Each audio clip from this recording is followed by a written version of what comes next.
Joining me right now, former U.S. Ambassador James Jeffrey, joining us once again. Ambassador, we seem to be getting some mixed reports here. Some saying there's this exodus of refugees, others saying that there are only those who aren't natives leaving right now, and that a lot of Ukrainians are choosing to stay. But where would they go if they were fleeing? Thank you for having me on, Adrienne. They would flee mainly to Poland. People have a very similar language between Poland and Ukraine, and it's a long history, just as long as their history with Russia, frankly. So that would be the primary area to go. A few might go to Hungary, and of course, they will be all welcome there. But just because we see a few 100,000 people at the most trying to get out, as you said, it's over 40 million people.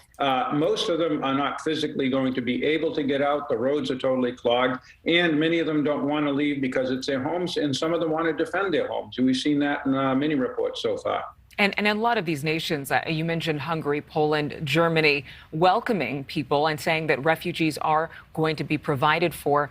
One of our viewers asked a question. Wiley Early from Idaho wants to know, why doesn't NATO or allies of the Ukrainian people offer transportation or air travel to help with the evacuation of Ukrainian refugees?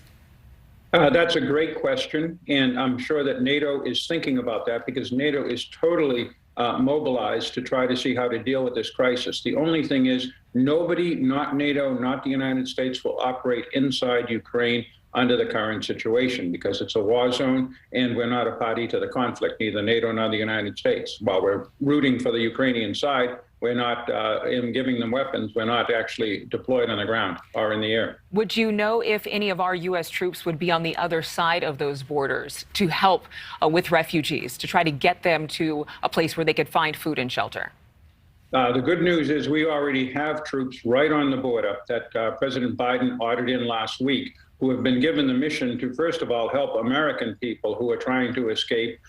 You remember the problems we had in Afghanistan a few months ago, Adrienne. We're trying to avoid that. And those troops are perfectly capable of working both bilaterally with the local governments and on Washington's orders or through NATO to help this mass of people leaving. I'm not worried about these people. They will be welcomed in Europe. I'm worried about the fate of Ukraine. James Jeffrey making very good points and answering those questions. Thank you so much for having time for us today. We'll talk to you again soon. Thank you very much. Thank you so much for watching. Make sure to click on the red subscribe button below so you can get more of NewsNation's fact-driven, unbiased coverage.